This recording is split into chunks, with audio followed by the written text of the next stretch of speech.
Let's Talk Tribe, the official Let's Go Tribe podcast, episode 105. I'm your host, Matt Lyons, and on this week's episode, the Indians extended Carlos Carrasco, and we as a people do not love him nearly enough as much as we should. The Indians are probably going to trade Kluber, Bauer. It sounds like one of them is probably gone at the winter meetings. And, Saris over at The Athletic talked about the next Moneyball. It's already happening right around us. The Indians are doing it. A lot of smart teams are doing it. We'll talk about that for a little bit. And, of course, we'll answer your questions from Twitter and Facebook. Joining me for all that and more is none other than Mr. Merritt Rolfing. Merritt, how you doing? I forgot about the whole trading Corey Kluber thing. I just was reminded of it just now. Did you forget that was happening? Or? And then I got sad. Well, I just saw a tweet about it from the great Paul Hoynes. I was like, oh, no. And then you push it out of your brain because that's how you survive in this world these days, Matt, is by ignoring the things that make you sad. I'm great, though. Is it sad that I'm almost okay with it happening at this point? Well, yeah, no, it's called being resigned to the fact of the matter. I mean, it's how we get through things. Like how today I found out that, in fact, we will be open on New Year's Eve instead of being closed as I had expected for a long time. And I'm now resigned to the fact. I can complain, I guess. But to who? They won't care. So there you go. So we'll start. We'll get to Corey Kluber in a minute. Yeah, that's fine. We'll start with Carlos Carrasco. The Indians, they got him some money.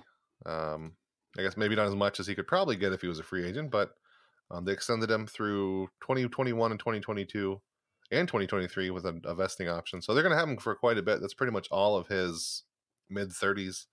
By the time he does hit the free agent market, assuming the Indians don't trade him, he's probably not going to make a ton of money, and it might be just the end of his career. He said, actually, that he wants to finish his career in Cleveland, so I think this is pretty neat. There aren't a lot of athletes that I think it's exaggerated how many there aren't, but there isn't a ton that don't want to just say they want to play in Cleveland forever like Carlos has done. Obviously, Trevor Bauer doesn't, but it's nothing against Cleveland. He just doesn't want to stay anywhere. I don't feel like Francisco Lindor will give any kind of discount. Not that he has to, but it's just kind of unique and special that Carlos Carrasco is such a good player, and he's also always sort of like the other player, the other Cy Young that we have, the other big personality. But maybe it's time we love Carlos Carrasco just a little bit more for how fun he is and how much he loves Cleveland, and that he's sticking around for a while. And, you have an excellent point there. He really is the other. I mean, were it not for the fact that he's on the same team as Corey Kluber, he'd be heralded as basically the ace of the team, unlucky as he is. Over the last, you had a 4.8 win season, 2.5 that was injury shortened, 5.5, and 5.3 this year. Remarkably consistent when he's actually able to play. And I think that's what's been, again, overshadowed, I suppose, by Kluber and then now the emergence of Bauer. But also what you said about him being the other. When he signed this contract, I was reminded of course, Jose Ramirez, the other MVP that the Indians have, who actually in many metrics, I guess, is probably can be considered better than Francisco Lindor, but he's a different kind of personality. A similar massive ego in a way, but it doesn't kind of present itself as it does with Francisco Lindor. But I mean, I've long been on the train that Carlos Carrasco has been my favorite pitcher for the Indians for really since they've had this pitching staff together. I've always thought he's had such a fun arsenal, way more variety than say Kluber or even maybe not Bauer anymore. Bauer now has 4+ pitches. It's absurd, but I don't know. Carrasco is a wonderful pitcher to watch, a wonderful pitcher to. Well, no, I take that back. Sometimes he's terrible to watch. When he really starts slowing it down, and it gets really fidgety when he's on the mound there. That is my least favorite part, I think, of watching Carlos Carrasco pitch. He still does get into his head a little bit, but he's been, of all the pitchers they've had come through in the last several years, he's been the most fun one to watch. Just kind of evolve ever since. I guess it was 2014, right, when he got converted to the bullpen, and after having a terrible April, and then was just amazing, and then was kind of press ganged back into the rotation, has been excellent ever since. He never quite hit that level that he was out of the bullpen, but I don't think he was ever going to anyway. And even with that, he's still been some kind of excellent. I think he was the 10th best pitcher in a couple of different metrics this year. Last year, similar. I mean, over the last several years, he's been one of the best pitchers of baseball, and you just forget about it because of either the continued excellence of Kluber or the steady emergence of other guys. He's just been so there this entire time. Except in 2016 when he wasn't there so conspicuously. Only for a little bit. The rest of the season was good. It's like since 2015, he's one of the best pitchers in baseball. Period. Like Corey Kluber's been better, but he's also super good. And I think I'm one of those ones that are guilty, and a lot of people probably are if they don't want to admit it, of like fawning over Corey Kluber and how good he has been, and then just sort of like jumping over Carrasco and, oh, look at how good Bauer is, and Clevenger and Bieber, and like, because he's just always sort of the other guy. And but yeah, like you said, he's super fun to watch, except when he slows it down, and it's been fun to watch just how far he's evolved. I don't know, Trevor Bauer's ascension to what he is now wasn't perfect, but I don't think he ever dipped quite as low as Carlos Carrasco did Well, at one Carrasco point, where was he was like a head Carrasco. case and all this stuff or whatever. Yeah, and Carrasco was the other in the Cliff Lee deal too. That was supposed to be the star. The focus of that trade was I don't remember the guy's name now. He had finger problems. I think it wasn't Adam Miller because that was the other guy. But Finger what was his McGee. name? I am not looking it up right now, but I'm just No, talking before I I'm just kind of staring off into space as I think with my broad It is brain. definitely I believe the name. Jason Knapp. Yes, thank Oh you. God, Jason Knapp. Yeah, Jason That's a Knapp was the name I never focus. wanted to remember again. I know, right? No, that was a got a lot of names on that trade actually. Jason Donald and Lou Marson were also in that trade. There are a lot of And they both articles that I contributed produced. more than Jason Knapp ever did. No, that without a doubt. I mean, Lou Marson, I saw him hit a home run one time in person. That was pretty cool. Um, no, I mean, I can't tell you how many articles that trade has produced for me.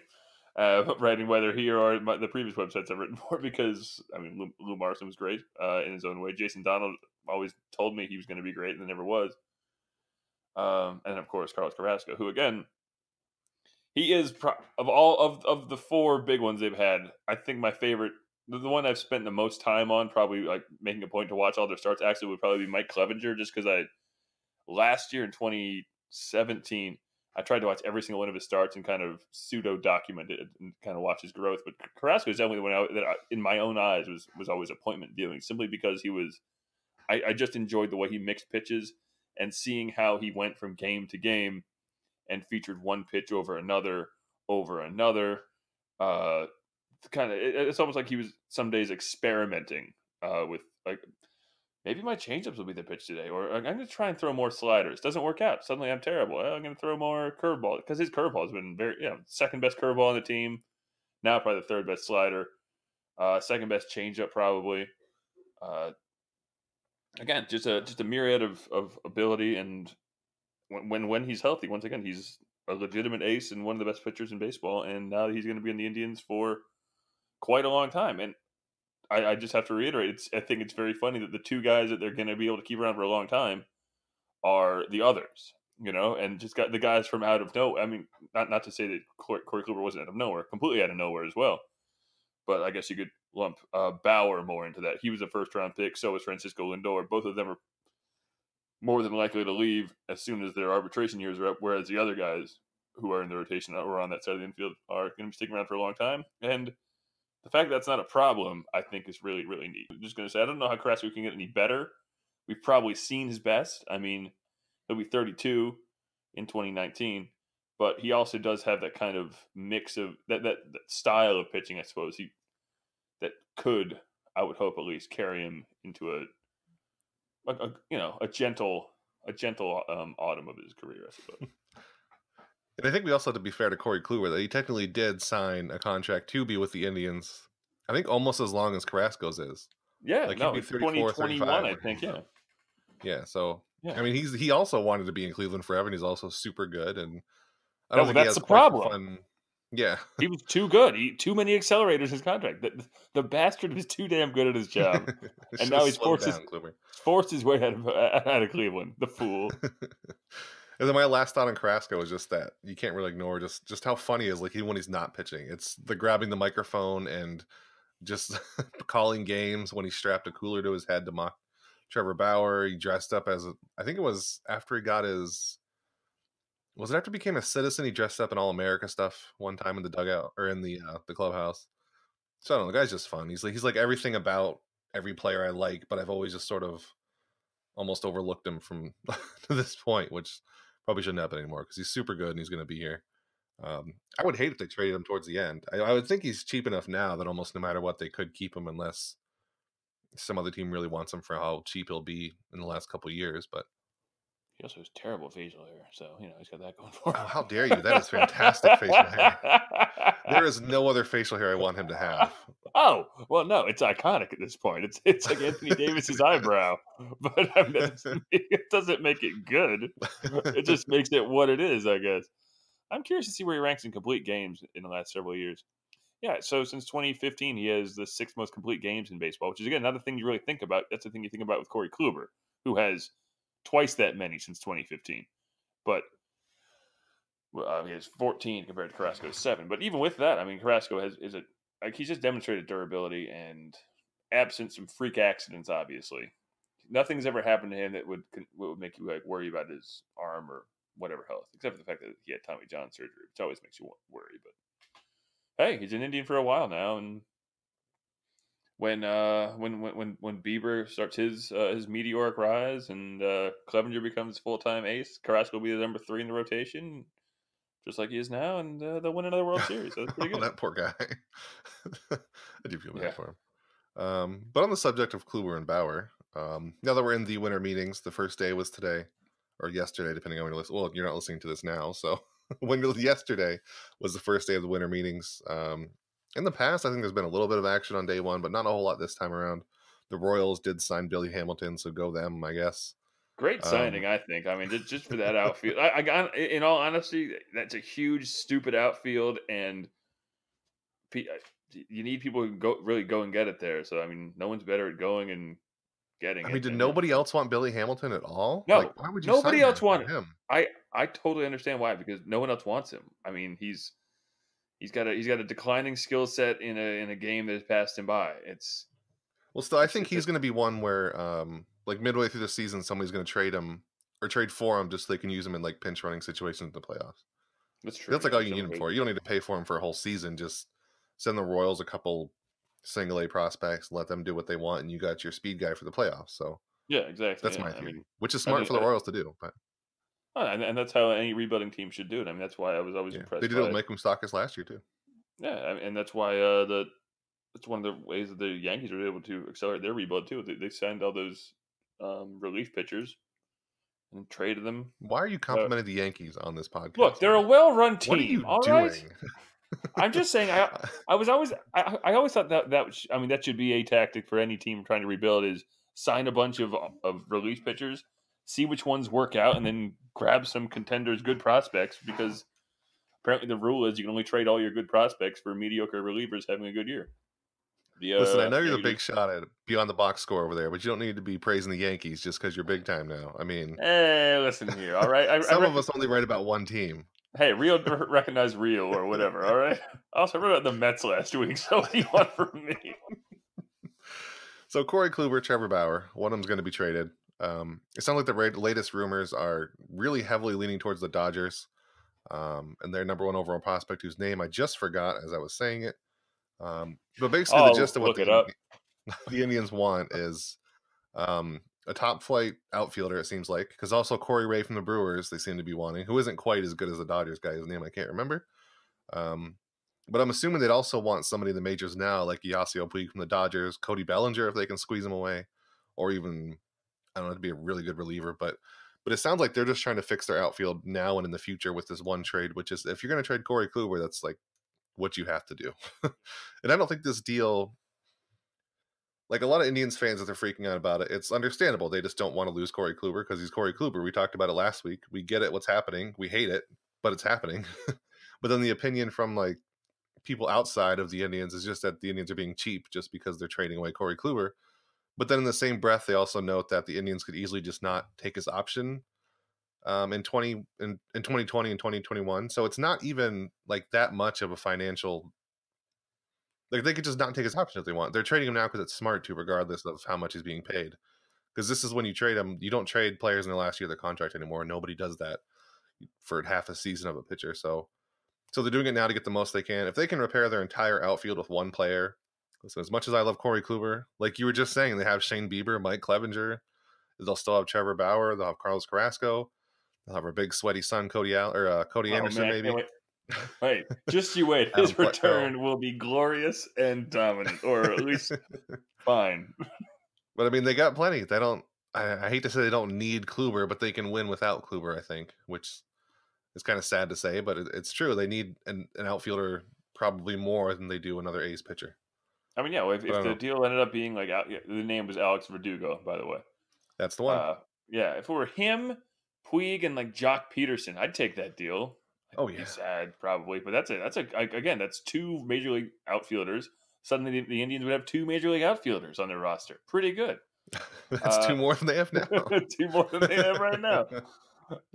Or like you said, maybe again Verdugo, Puig, and Bellinger or something like, I mean, I don't think you get we Puig spent. and Bellinger. That's a little. I think you could get both of them. Yeah, If you get Puig both of has. them, that's I interrupt them and say I'll take it, and then hang up immediately and sign the paperwork. That's not how any of that works, Matt. Damn. No, if the Dodgers are offering that, I take that immediately. Cody Oh no, Bellinger, definitely. Yasiel Puig, and That's literally an Verdugo. entire outfield. Right? Yeah, Yeah. that you would have for. Honestly, I forgot how much. So you'd have 2 more years of Puig. 6? No, 4 more years at least of Bellinger. 1, 2. Oh Yeah, my God! Please do that, Indians. and then 6 years at least of Verdugo. Barring of course any extensions they may sign, things like that. So you could talk yourself into another 6 years of Bellinger, and then 8 or 9 years of Verdugo. Maybe not. He's 22 already. Uh, yeah, I'd do that. That's a whole lot of outfield for a long time. So I'll still be sad. I mean, well, I was just saying about it with Carrasco. Of course, we've seen the best of Corey Kluber, so it's better to trade too early than too late. Not to not to go back to a previous subject, but the reason the Yankees are who they are and the Red Sox always Oh, were who they were was because the Yankees ran it like a business and the Red oh. Sox ran it like a country club. So one of them won 27 championships, and then one of them has won, well, 3 in the last decade and a half. But prior to that, none. So that's a cold hard reality of the game. And again, the Indians have the pitching. I think I wrote about it. Maybe that was the article I had spiked because of the damn extension. But but the Indians' sole position of strength is the rotation. Like outside of the rotation, and then the two MVP candidates they can't move because they're not morons. Uh, there's nowhere else they can deal. I mean, aside again from the catching position, which wasn't a position of super strength, but I mean, if they have some respect for Eric Haas, and complain as we might about Roberto Perez, he's a good catcher in the sense that he's a good defensive catcher. He can't hit worth a damn, but whatever. Uh, I maintain that we don't have a good ability to value catching still in 2018 going into 2019. So the Indians, I think, they see something somewhere that we don't. So the Indians need to trade a pitcher because if they want to get better, and they need to get better because they won 91 games this past year. They were probably a little bit better than that, but they weren't 107 games or 102 or whatever it was the Astros won, and the Astros just just just yanked their pants down. I mean, it was. I every now and then I just idly reflect back to that. I mean, other things in the World Series from 2016 to also pop in my head occasionally, but the entire series was awful from beginning to end. It was just an utter brutalization, and that's where and we'll talk about this in a few minutes. And that's where the Astros are compared to the Indians are in so many different ways. And to get to that level, you do need to swallow some pride and some sentimentality a little bit, I guess, and trade away Kluber or Bauer. I mean, we keep on saying Kluber, but Yeah, Bauer's out there. Bauer's out If there. we He's want to go younger. with another potential trade partner here, I mean, Paul Hoynes. I don't want to dunk on him too hard because Oh, I he's an do. easy target, and it's a relatively No. easy target for an article like this. And if I stuck my neck out there to do predictions, I guess I deserve to get dunked on too. But he said, so his idea for his ideal 25 starting or 25 man roster, he would trade Trevor Bauer to the Phillies for right-hander Zach Eflin, Adonis Medina, and left-hander Jojo Romero. So no outfielders. The Indians don't need outfielders, so Wait, so whatever. what would they get? Wait, who would they get back? I'm sorry, what? Zach Eflin the Zach Eflin, Adonis Medina, and Jojo Romero. Medina and That sounded Romero weird. are minors Is a he year or like two the away from the big Phillies' league. top prospects? So we've taken a current ace pitcher and then just got two maybe good pitchers for a couple years, and that's it. That's the classic Peter Griffin line of, "Well, sure, we can take the boat, but the mystery box could be anything. It could even be a boat." There you go. That's exactly what that is. Or literally, the Oakland Raiders trade away Khalil Mack for a first-round pick that could turn into anything. Even Joey, Nick Bosa. I mean, it could be anything. Like It could even be another Birdman Khalil and all Mack. that. But And yeah, then he also another bit good reason is because it gives Plutko a chance, because obviously Adam Plutko is you going to gotta make up be, for the loss of Trevor Bauer. That's you gotta be fucking kidding me. have you read the? It's really good. I mean, No, I don't read the Cleveland Plain Dealer. I barely read any baseball writing. All right, everything I do is off the top of my head. but yeah, that's some good and bad. Oh god, it's so bad trade scenarios. Either way, Ken Rosenthal said he's pretty almost positive that Corey Kluber or Trevor Bauer is going to be traded. I mean, it's also the fact that saying that is good for Ken Rosenthal. So I But mean, yeah, I don't know how much weight you put on that, but it does seem like there's a lot of smoke around it now. So, and I mean, if it's Verdugo, Bellinger, and Puig, just slam that button. But I don't think it's going to be quite that much. all right, but Verdugo, Puig, and Peterson though, that's pretty Yeah, good, yeah. right? I mean, Peterson's got some platoon issues, but I I mean, the mean, main even part is with just that, Puig and Verdugo, and then you just add whatever you can. I think. Because that's your current and future outfield you got, and then anything else you can squeeze out of the Dodgers while also knowing you're yeah, going to take it is fine with me. yeah, exactly. Yeah. So our next thing here, you brought up this one, which I think we were going to talk about last week, but we didn't. I don't know. I remember reading this last week. But it was from Eno Saris at the Athletic. It's about the next Moneyball, as he calls it. It's not really anymore in just pure scouting. It's like the next level of that, the evolution. Kyle Body talks about it all the time on Twitter from Driveline Baseball. It's about giving players all this information now instead of just choosing players based off of it. Um, Body's exact way of saying it was basically that every player, every step of the way to the majors has a step plan of how to improve, what to do, and just basically getting all these numbers that front office types have now into the hands of players, which I think is kind of neat. No, it's very good. I mean, again, like you said, the one of the worst problems I have with baseball as a whole is it's a combination, I guess, of this thing that happened in the last decade or so, this commodification of this over commodification of the play. The player's always been a commodity to the owners and the front offices, but to the at this it broke down to a point of these are a series of numbers on a spreadsheet. We need to figure out which ones add up to most wins, and it doesn't matter who they are and things like that, which is a terrible way to run any organization with any semblance of human resource department, which I assume baseball teams have. I don't actually know that, but Yeah, I never thought of it that way. Like their employees are just numbers. Can you imagine your employer doing that to you? I mean, I no. guess if they're I paying you mean, $30 million, whatever, do admittedly, my employer does do that because that's true. because I work in sales, so I don't know. But I think it's a neat change because these players obviously want A, get the most out of their career, B, play longer, and which I guess is part of A, but also they want to know how to get better. And if you're just and by going that extra step by showing the players you already have, these are the steps these are the things you can improve upon, and these are ways we've found you can do it, or these are weaknesses you have, and these are why these weaknesses are occurring, or these are your weaknesses. There's nothing you can do about this, but here's how we can maximize, both you and both your value and obviously what we get out of you.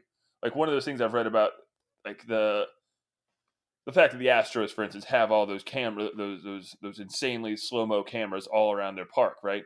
They can see literally everything down to the most minute detail, like of every single player. So they can see when down to a second, basically, or a third of an inning, or what have you, when their pitcher really starts to truly lose effectiveness, and that that better informs them because whether their arm slot starts slipping or one of their fingers is doing something that it's not supposed to if they were at full strength, or their stride is off, or what have you. So you can see injury before it happens.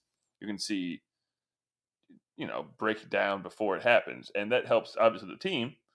But I think obviously it also helps the player because they can finding a role. I think in baseball is vital for 90% of the players. Like not everyone's Mike Trout or Mookie Betts or whoever. I got someone like Jock Peterson, who we were just talking about. He has platoon problems, but he also has a skill set that can carry him to great heights. Mike Napoli, who just retired, he had a certain skill set. He was never going to be a star. He had a star, personality, but he was never going to be a true superstar, and that's fine. So being able to know, I guess, what you are, it's something we all seek out in our everyday life anyway. Man's search for meaning and all that. And this isn't giving baseball players true direction in their spiritual life, but at least in their physical life, they can know who and what they are, at least in the eyes of a team. It is nice, I suppose. Yeah, it is nice, and it all comes back to help the players, I think, in one way or another. Well, I mean, it all comes back to helping the team, Well, obviously, yeah, but at least in putting the power in the hands of the player, right. There you go. so to speak, you're helping them get the most out of themselves, which again helps the team, but it at least makes it so the player maybe doesn't feel so used, which Right. they're all being used. We're all being used by some employer or other, but it's as long as you're, and this is as in any job, as long as your employer gives you the tools to make yourself better or to succeed as much as you can, it's up to you to take advantage of that. Obviously, Right. I mean, these guys can just not do it, obviously, and then they'll be whoever, or they can, and they can become. I don't know who's a good example. No, again, just some platoon guy or a short to mid relief guy. Chris Davinsky, I think, is a good example of this. Not a good starter, and the Astros knew that, and they never treated him like them. They treated him like what he's been his entire career, and that's going to earn him a lot of money eventually, and it's brought the Astros a lot of success in a World Series championship. So, Yeah. yeah, I have a couple things that are maybe like a little under half devil's advocate, a little over half real thoughts. So I guess my the favorite one, two things. like the one I guess is a real concern is about, like I've heard people talking about this and saying one reason that players are getting paid less is because teams find a better way to invest their money, which is in all these analytics and everything, which is great, but I don't think that should be coming out of what players are making, because the analytics aren't replacing what the players do; they're replacing Right. how the GMs operate and find things. So I would hope that's coming out of like GMs are getting paid a little less and analytic departments are growing, but I don't think that's how it's working. But if that's anybody's justification, that doesn't quite work. I mean, the players should still be getting the bulk of the money. I think it's important and as we start getting into more analytics and everything, I think it's also important for MLB to show, like the players don't just look at these numbers and then they level up and they know all this stuff. They still have to work extremely hard, Right. put all this stuff into practice, and Sure. it's still not just spreadsheets and computer nerd things, no matter how much it is. There's still a lot of work they have to do that they're earning their money for, which I think is important. Well, Uh, I think part of it too is the places where money is being lost by players is again not so much in the top end. It is those bottom end kind of marginal guys. Someone like I don't know. I'm trying to think of a good play. Teams are more and more finding that there's no real value in carrying a you know I don't want to bring him up, but Michael Martinez. There's no value in having a player like that around, right? right. Like he can do a lot of things poorly, and yet he had a 12-year career or something like that because whatever he fit into a bunch of niches and kind of stereotypes of what uh, that type of player is. Those players are, I mean, there's no point in paying someone like that to $5 million when instead you can just bring up again Eric Gonzalez. Exactly in the Indians' case, Eric Gonzalez to do it for 1/10 that amount. So I think that's where the real salaries are being lost is there, and also the fact that I mean, there's also no point in keeping around a supremely flawed player who can do one thing very well, as we saw with someone like Billy Hamilton. Billy Hamilton's skill set as a whole isn't, I don't think, conducive to modern baseball. But just as an example, someone who was good for the team, was skilled but flawed, and the team got the most out of him. And after that, what's the point keeping him around when the net that he can bring to the team, in terms of whatever number you want to throw out there, but at the end of the day, just wins on the board, can be eaten up in other ways by other players who can do something that's more sustainable that isn't fully leg based. I guess. Does that make sense? At least that's how I see it. The money the money going to players isn't coming from the top end or even the middle of the road guys. It's those marginal guys, the guys who eke out 8 or 10 year careers, by just being bench guys and getting a $4 million here, $4 million deal here. People like that who just, I don't know. I think in time there is going to be a sudden. It's not something that we're going to see, but in 10 years we're just not going to see players like, I don't know, the do everything kind of players like that. I don't know, and maybe I'm wrong. Like the Brock Holtz of the world. Maybe they do bring someone to the table that a very analytically focused team sees that is more than just being all right for a platoon or a fill-in sort of a position. Well, I think they'll Because exist, but they'll be like younger players. Like these aren't going to be older yeah, veteran guys anymore. It's right, just rookies that come yes, up. I guess that's what. Yeah, I mean, you just won't. Yeah, they won't get out of arbitration, basically. Right. Or they'll have to do something majorly different to kind of change themselves to get there. And I'm just looking at the just as an example, the Astros 25 man, and trying to see if I see any names in here. I'm just like, this is just, I mean, like a player on their team who just doesn't seem to fit really, who isn't just like a real young guy. Because like, who's the I'd be oldest tight surprised end if on there the team? was. There's like no wasted space on the roster or the Astros whatsoever. No, really, that's the thing. Like, Josh Reddick, Brian McCann, Yuli Gurriel are the three oldest position, along with Evan Gaddis, and then Martin Maldonado. But again, the Maldonado thing is interesting because he's a terrible hitter. But this is why I go back to, I think there's something we don't know just as fans, even with all the catching statistics we have, that value comes from, catchers in ways that we can't really read. Marwin Gonzalez Right. is going to be a free agent, and he's good for the team. They're not going to re-sign him, and I don't blame them at all. He's 29 years old. He's the best he's going to be, and that's all there is to it. He was a 103 OPS plus this year as a left fielder. Yeah. You can do better than that for less. I'm sure they have someone there.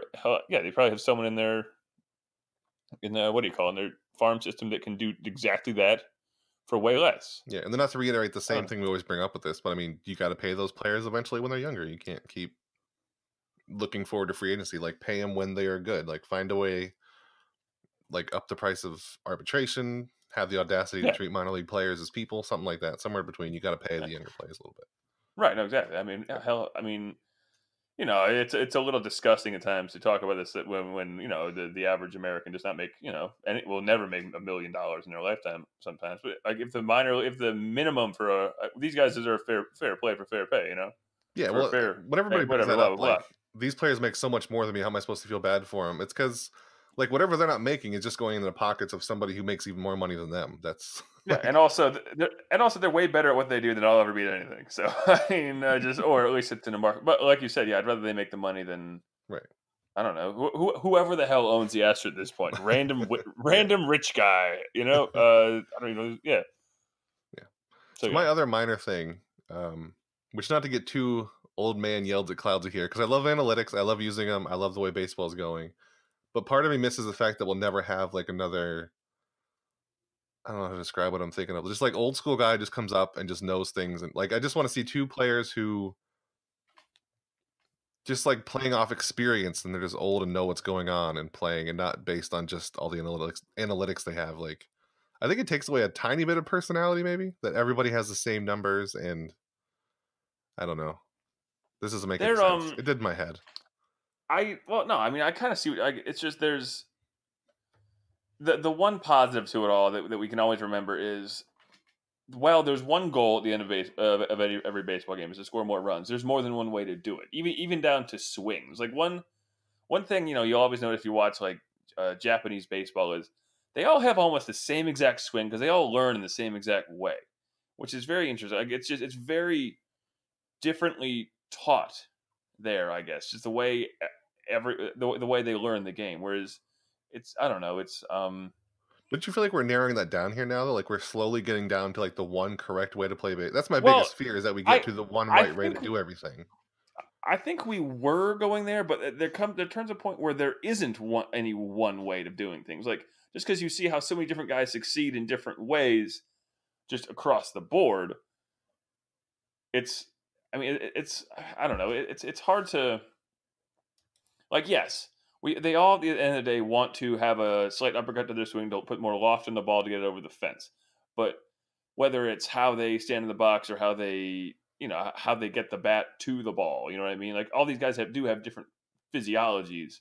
They aren't all carbon printed, so their bodies have to do different things to get to these different places. Like obviously, like somebody like Jose Altuve and Carlos Correa, polar opposites in terms of person. But I mean, at their best, they're basically equal offensive powers. So it's So are we gonna get to the point and where maybe everybody looks the same, though? Like, they're all doing these minute things to be different, but they're all trying to hit with the same launch angle and exit velocity and have the same kind of swing and And I think that is at the end of the day, that might be my worry too. I mean, kind of like what you were saying about the analytics and wanting a guy to get by on guile and whatnot. I mean, that's a good word for you'll it. always have you'll always have someone who comes up that's like I don't know, like someone who's just so preternaturally gifted at just hitting the ball that like they don't need to study these things and they're just like I don't know. I don't think someone like Mike Trout really is that focused on analytics because he's just the most gifted player we may have ever seen ever. Or someone like Barry Bonds, I don't think he was actually putting work into making sure there's a lot. I mean, and maybe he was too. I mean, you go all the way back to read, the science of hitting, and Ted Williams was doing that, 70 years ago or whatever. He was talking about putting a slight launch angle into the ball back then. But that's just smart baseball, basically. So I don't think I don't things like that aren't really new. So I don't know. I mean, maybe you're right. Maybe we're going too far, and we're Well, I don't think we're starting going to too like. far, not quite, but I think Well, that we could but end up some going too far eventually. but you can start extrapolating. And I don't know. Yeah. I was having this conversation with a friend this weekend. We were watching. What were we watching? Basketball, maybe. Did you forget what I don't know. We sport watched. you were watching? I don't know. Doesn't I was at a happen very bar. Shut up. often. There was like 3 TVs on, and I was talking What were they about doing one with of the them. I don't. ball, Merritt? Was it a Oh kick? Was it like a no! shoot? You know what? No, I was watching UFC. That's what it Yeah, was. that's basically basketball. I mean, Shut up. There was a basketball game on the other screen. Um, but like, it's just we're reaching a point where just in general, and this is not good or bad. It just is a fact that where everything is we're in our chase towards efficiency, because we want to score the most points with as little effort as possible, runs, what have you. We are going to get the issue with efficiency is half the time it's the most boring way to play the game, and I wonder at what point. I wonder at one point if ever there will be a backlash to that. Not even from fans or anything like that, but like, and hitting a home run rules, obviously. But I wonder if there'd ever be a backlash from players even from that. You know what I mean? Like maybe they don't want to shoot 3-pointers or do only layups because mid-range jumpers are cool. oh yeah, I never thought of it that way. I'm already to the I point don't where home know. runs are kind of. I mean, it's more fun to see a ball like barely get over a second baseman's head and players spinning around the Yeah, bases. Like so yeah, much more baseball comes into play than with a home yeah. run. And I And don't I even mean think like that transcending Mike Trouts and Barry Bonds. I just want a big goofy Mike Pence in there once, or Mike Pence, Hunter Pence in there once in a while, who just swings like a yeah. weirdo and still works. Evan Gaddis is a total delight, Yeah, and, there you and go. these are the players I think who will never go away because they're they like I said, no two people are the same, so no two people are going to take the same pathway to get to a place. You can obviously, like I said, just with the level of academies and things that they have down in places outside of America, where lots of people come and learn the same way of doing things from one instructor, which is like what I was talking about with Japan, or I don't know. I guess maybe down in like the Dominican or something like that, where guys come out and they seem like many of them stand the plate very similarly. I always thought that was kind of cool how what's his name on the White Sox now? Mini Miggy. What's his name?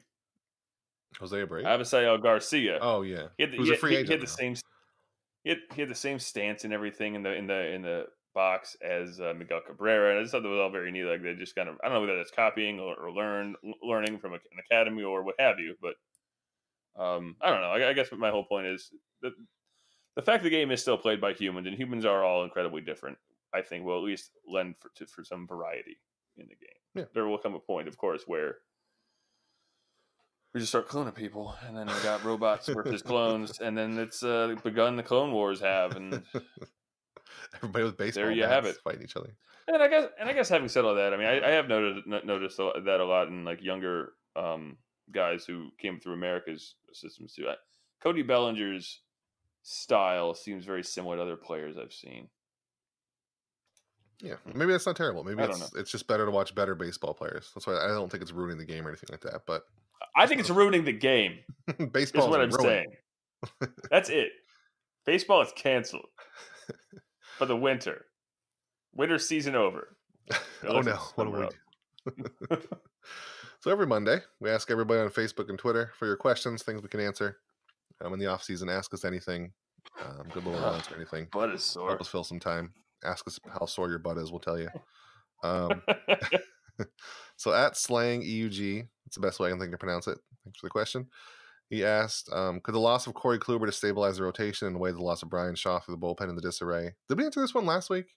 This seems familiar, but no, I don't think so.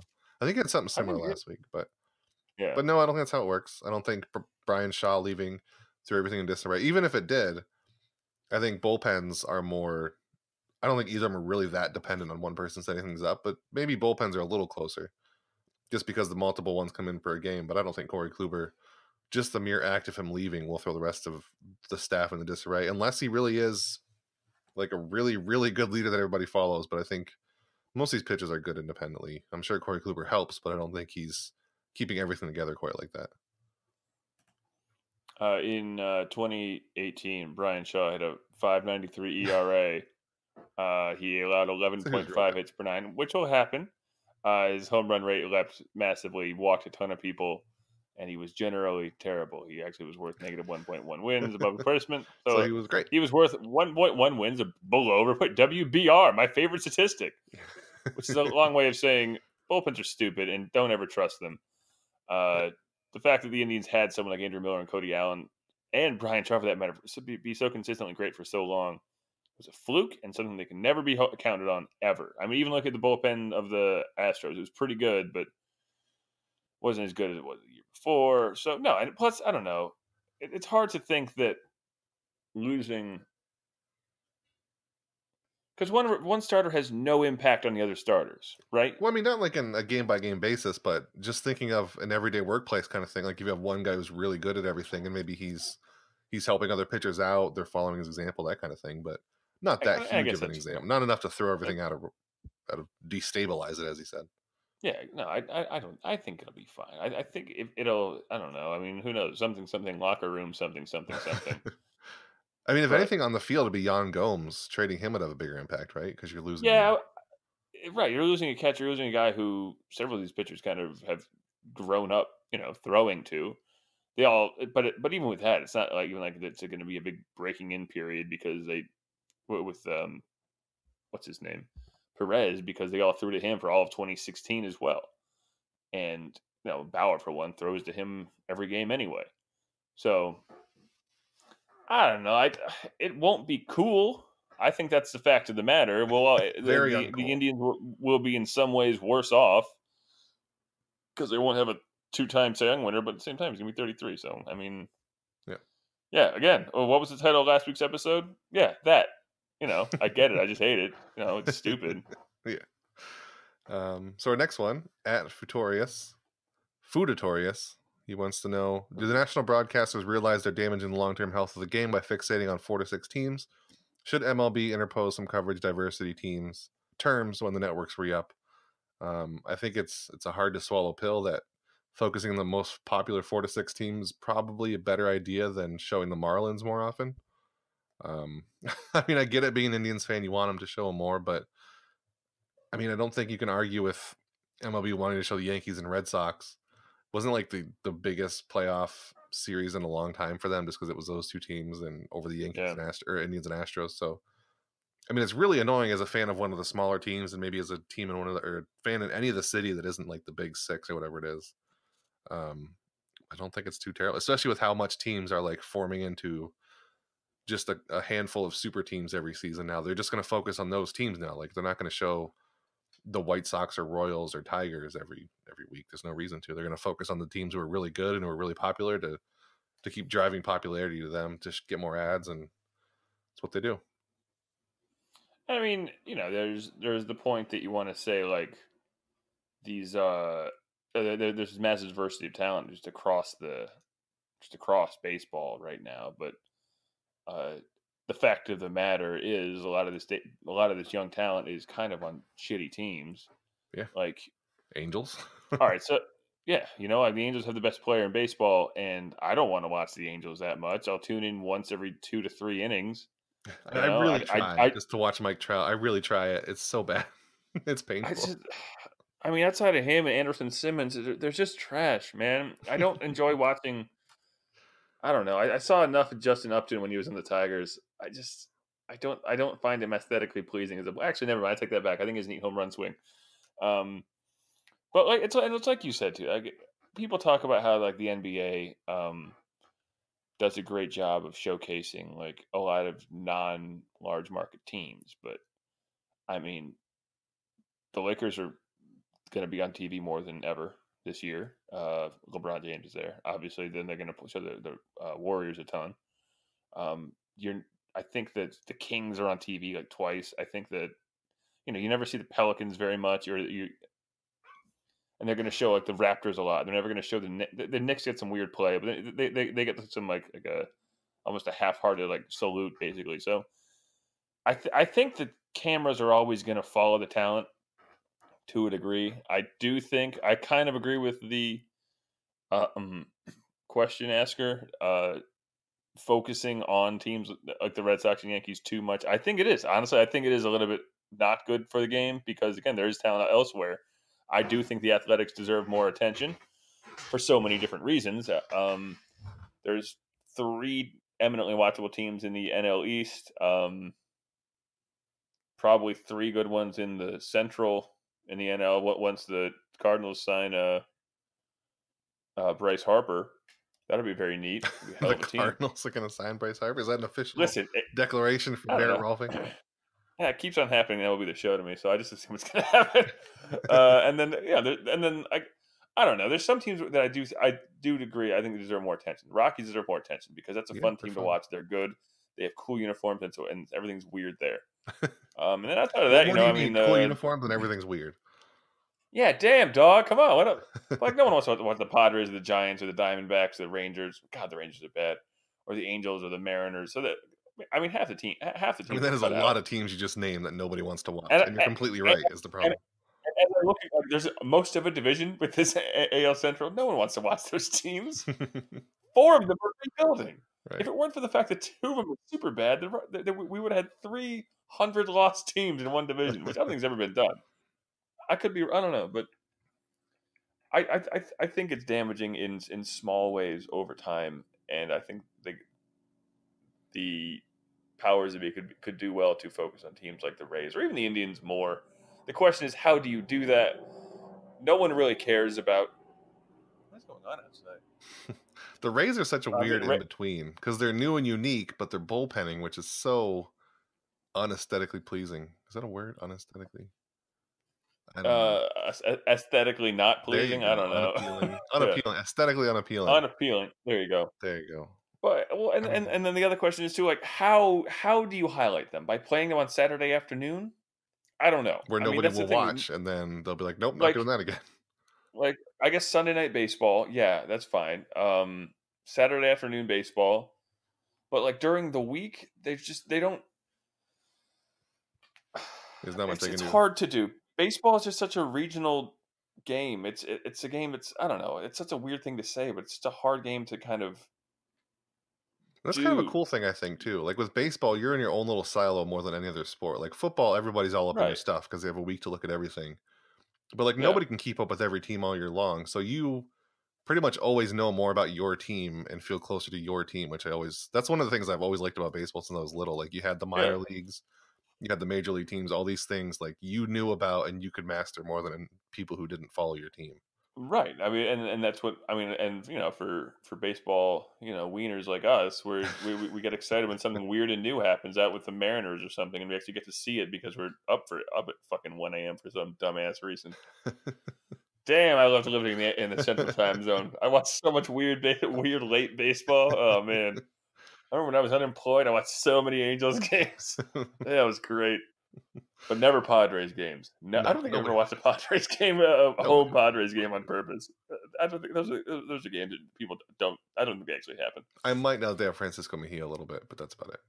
I'll probably still forget. So, but yeah, So I mean, again, I think over time it might be damaging, but it's hard to figure out how you do it otherwise. right. Talk about them on not while the game isn't happening. I don't know. If you want to get talked about, win a bunch of games, make the playoffs, win a World Series. Like the Astros are a national brand right now for one reason.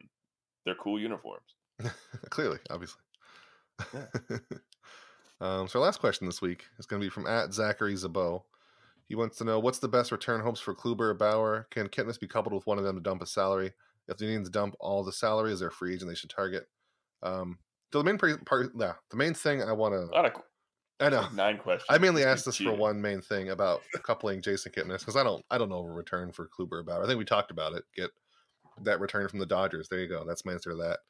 But as far as like coupling Kipnis with one of them, I don't want to do that at all. All you're doing is that point is just dumping salary and reducing Yeah. what you get back for a 2-time Cy Young winner. Forget that. Just get whatever you can for Kluber. If you're stuck Right. with Kipnis's contract, deal with it. I mean, I don't know. I'd rather. I'm not too terribly set on getting rid of Kipnis anyway. Just keep him and use him. Um, but yeah, Hey, I if mean, they do get the rid of thing is, Kipnis one way or another, don't tie it to Kluber and reduce what you get back for him. That's just a miserable thing to do. no, that's exactly you want to maximize the return for that one thing. I mean, if you just want to get rid of Jason Kipnis, you can probably just cut his ass. I mean, I don't want them to do that, but I mean, then you still have to pay him he, because like the point is yeah, not I to pay know, him. Yeah. right? And I don't know. I mean, I don't. The crux of this argument is obviously getting Yandy Diaz on the field. That's all that matters, really. That's what we're doing here is just getting Yandy Diaz on the field. I don't care what What else are we happens. doing here? Come on. So obviously, I mean, if they get that big return for Brantley, that or not Brantley, Jesus, for Kluber. Kluber, then there's no real space for Kipnis to continue his adventures in the outfield. And then, of course, I want Jose Ramirez at second. Although if he continues to hit like he did at second, maybe not. I don't want that anymore. But Yeah. no, I don't know. I mean, the dumping of salary is stupid because I was saying this before about how players who are very bad are going to lose their place in baseball over time. And I'm not saying that Jason Kipnis is bad. Um, I mean, it's the last year of his career. What are you going to do? Dump him for how much? How much in salary relief? What is it, like $12 million or something? Yeah, he's got a couple more That's years on pretty. his contract, doesn't he? No, he's got one. He's Oh, signed through. forget it. Just There's keep a him, or just yeah. cut him. I There's a. mean, yeah, I think I mean, the Indians are forward thinking enough where if he doesn't have a spot, they wouldn't waste a roster spot on yeah. him just because they have to pay him. We've already seen that with like Nick Swisher and Michael Bourne. If there's no spot, they'll just get rid of him. They can't get rid of his contract. Well, it's 14.6 million in 2019, and then there's 16 and a half in Oh, so you 2020, or lied to two me. and a You half. said it was just this year. Well, So you or it's a lied. $2.5 million, or it's a $2.5 million buyout. Okay, Will that's you listen with your ears, not your butt? so. If you cut a player, how does that work? Do you just pay the buyout in the last one if there's an option, or do Yeah, you? you just give them $2.5 million. Please leave. Here's No, I two and a mean half if they million cut him like this dollars. year. If they cut him this year, what are they on the hook for? um, Probably a $2.5 million You buyout. think? Yeah, I think so. I don't know. That'd be a ridiculous thing for the other way around. That'd be a very ignominious end to his to his Indians It career would, too. wouldn't it? Jeez. Yeah. I wonder how much money he would have made back in 1900. Wow, man, he'd be making $498,000 this year. What are you? What? Pretty good. Are you on Oh, like a because random you can conversion change. website right now? No, it's a baseball reference. You can convert it to Oh, fine. 2000 your $2,000 and stuff. It's fun. It's Well, there's a fun with post idea. numbers. Why have you not made like several Uh, posts out of that by now? We got space to fill Shit, here, you're man. right. Thanks, dude. Space to fill No, on no, Let's I Go mean, I'm a Tribe on fan. no other websites. No, That's no, a copyrighted idea for Let's Go my, Tribe.com. my garbage on Let's Go Tribe, my great analysis on other websites. I have a system. All right. I hope that answered the writer's question. I I mean, believe I it don't did. think they'll trade Bauer. He's just too good right now, and Maybe trade him next year. I don't know. See where Clevenger goes. See what happens with Bieber. See if he really does meet or exceed those Zips Yeah, I projections. mean, if Bieber and Very Clevenger are both outstanding, then you've got another chance to fix another position next year with still a deep round of pitchers. And Tristan McKenzie, if he shows that, like the year after next year, he can be a big pitcher, then holy cow, There's nothing I love more than putting all my eggs in a prospect pitcher's basket. It's right? fantastic, and it's never gone wrong for the Indians. Jason Knapp, And all that Matty matters Miller. is you got Cody Anderson coming up. That's the And important you part. know what? Let's all This is not gonna. forget about one little thing here. It's Cody Anderson's great return. I think this is going He's to be going to the be third good. week in a row we're going to end on talking about Cody Anderson, and I'm okay with that. You know what? It's good to have It traditions. is. Third time around, it's a tradition. So perfect. There we go. Merritt, I'll talk to you next week, and Cody Anderson, and whoever.